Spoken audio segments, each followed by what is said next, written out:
I think the distinctive point is the way he understands encounter. He begins by the anthropological difference between people. Alterity, the otherness, is a category that is very central in the way he builds his praxis first, and then afterwards his speech, his thought, the things he says. So he doesn't present an encounter or a dialogue, a theoretical one. It's always grounded in reality and in human relationships, knowing very well and being very conscious and trying to present it in the most attractive possible way, that to encounter the other, to find the other and be able to communicate with him or her, you have to listen to him or her, see him or her as another one who is different from me and whose difference challenges me. I think this is the characteristic of his proposal, which appears also in his documents, in his encyclicals. For instance, Fratelli Tutti is, I think, the most extensive and happy synthesis of that, but also Laudato Si, where he introduces the earth and everything that is nature and cosmos and world into this dialogue and this encounter, and human beings being affected and having to be responsible for that. I think this is the center of his proposal. And well, of course, it is a proposal inspired by the gospel of Jesus Christ. Pope Francis always is grounded in the gospel.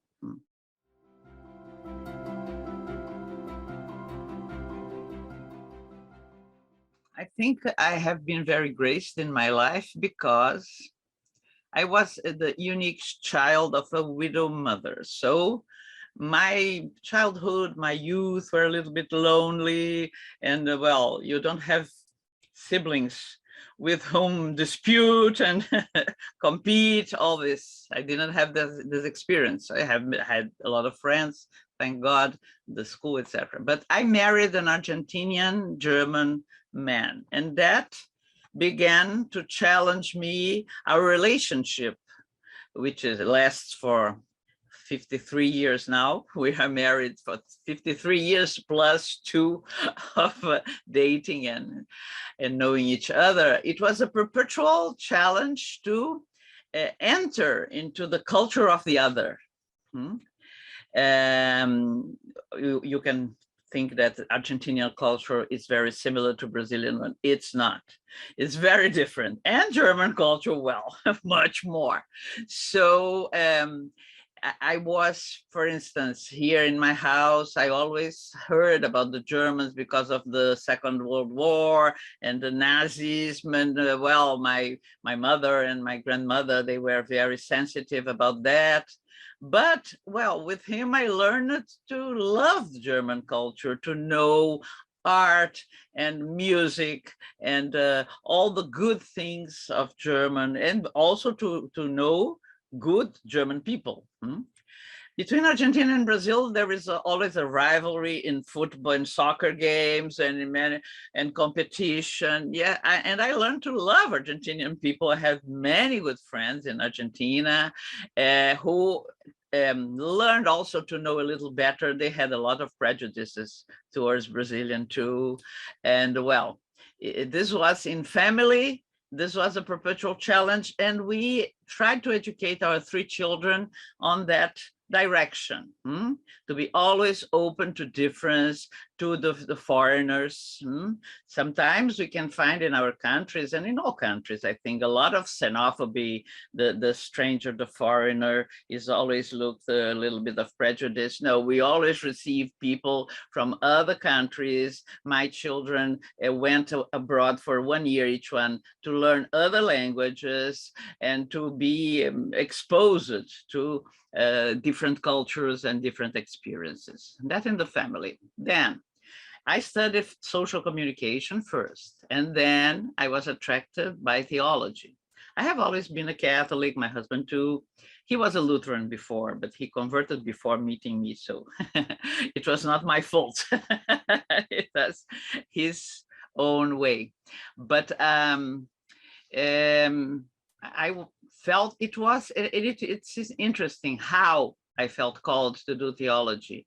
I was pregnant of my third child, and I was working in the Bishops' Conference here in Rio de Janeiro.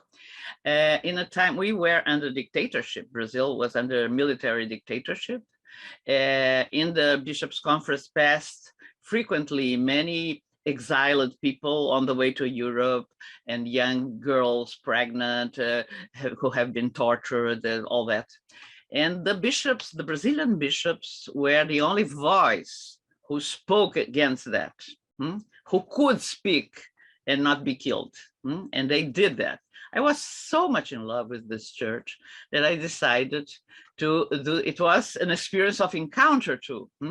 With other realities. I married very young, and then we lived 2 years in Europe, then came back and already pregnant, and the second child, and then the third.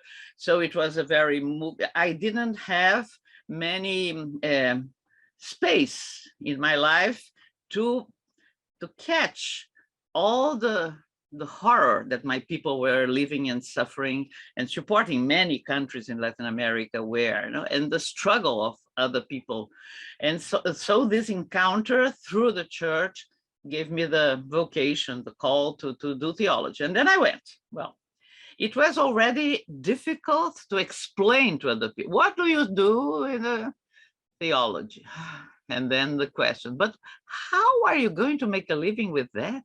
It's not biology. Well, but and then, and also being a woman in a world of men, because at that time when I entered the Faculty of Theology, at least here in Brazil, in the year 75,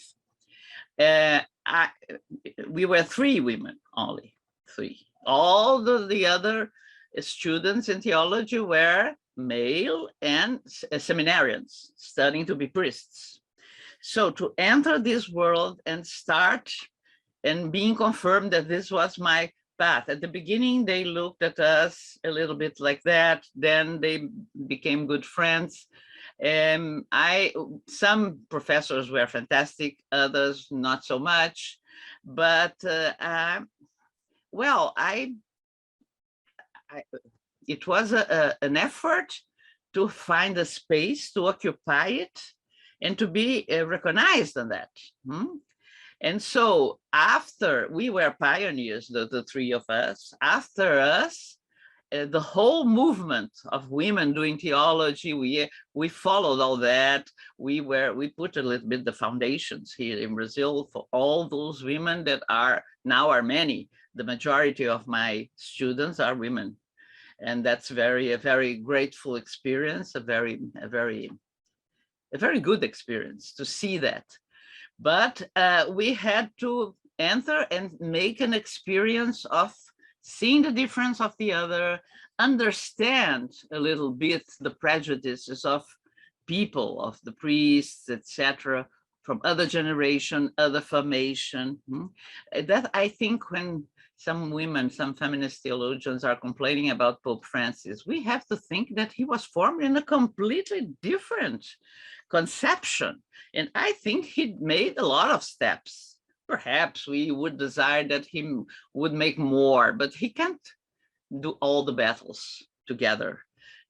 So to understand a little bit, and I think within the church, the direct confront is never a good policy. So the dialogue is very important. And with the dialogue, I think I made a way through that. And this was a very important experience to me.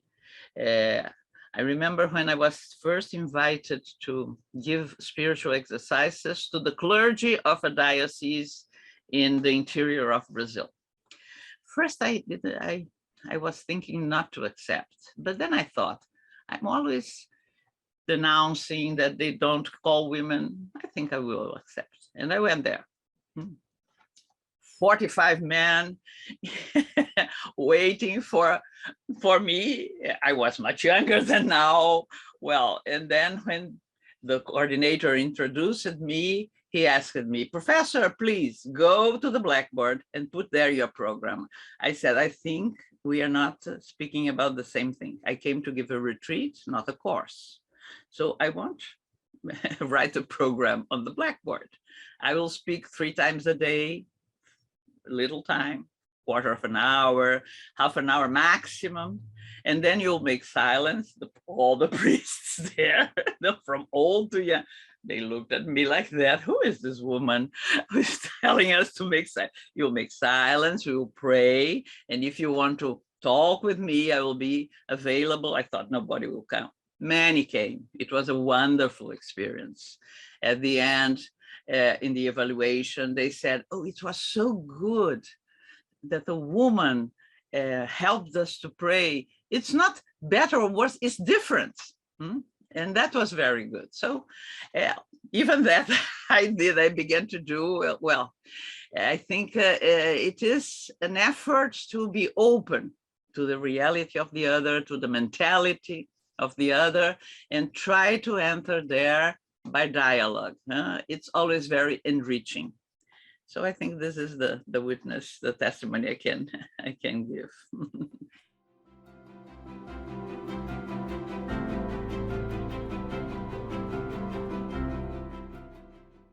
It's always a fight. It's always an effort, and it's never evident.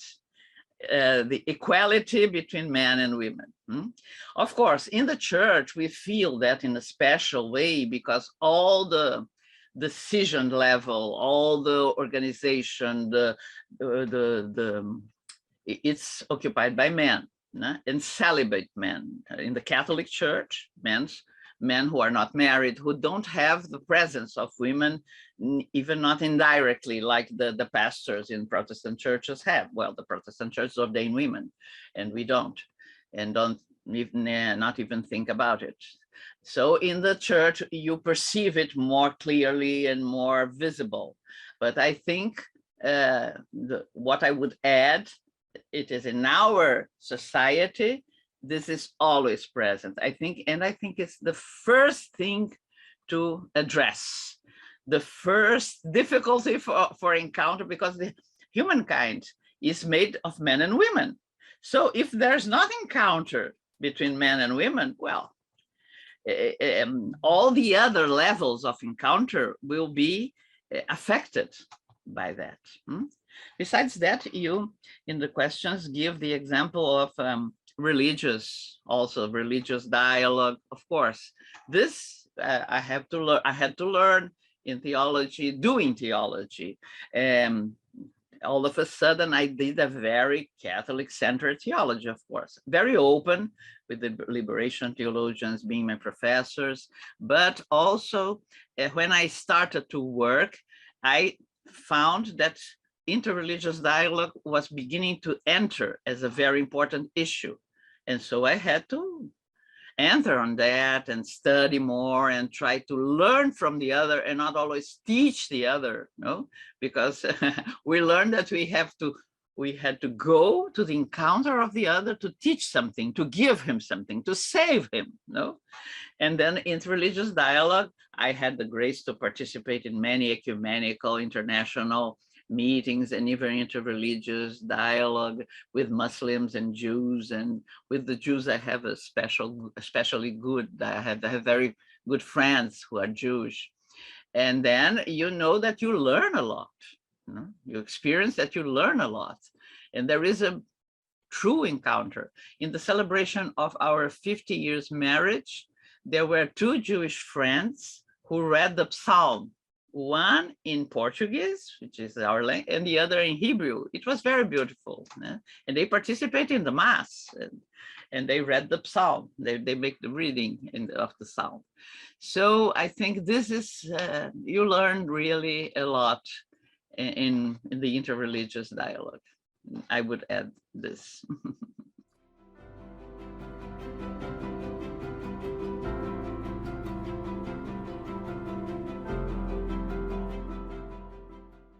I think that climate change is a great issue for that, and a very important issue to look like, because it's attracting very much young people. For young people, climate change, you can mobilize them. When I started to teach theology, young people were very mobilized by justice issues or social and politics issues. It's not so right now. But if you speak about ecology, about climate change, then they are mobilized. They feel affected also by racism, etc. But I think climate change is a very important issue. On the other way, as theology always had as mediation, as a hermeneutical mediation philosophy. Then here in Latin America, we inaugurated a new way of doing theology where social sciences, sociology, history, and political science were the mediations, the privileged mediations, together with philosophy. But now I think literature, aesthetic, art is a great mediation to do theology. So I think literature has resources, very infinite resources, art too.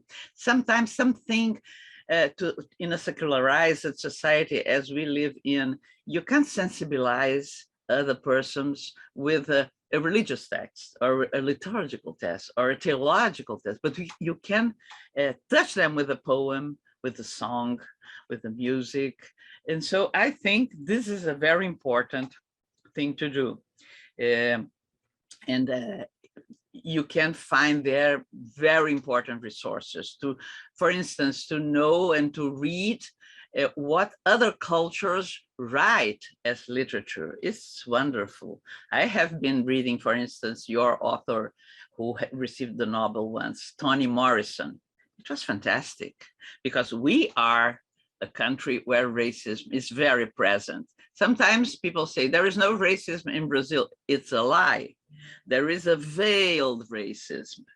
Perhaps we don't have the explicit violence acts as we saw in George Floyd's death, but we see others. For instance, the police, when the police in the street ask someone to get out of the car to examine, if it is a Black person, he will go in prison. If it's a white man, he will present the documents and he will proceed. So there is those veiled and hidden ways of racism. And I think literature denounces this in a very important way, in a narrative style, and I think it's very important. Well, in art, pictorial art, music is very, here we have a very rich popular music. And well, we made a revolution and we put down a dictatorship, a military dictatorship, in great part with the contribution of our Brazilian music, Chico Buarque de Holanda and other composers who denounced the violence with their music. Yeah.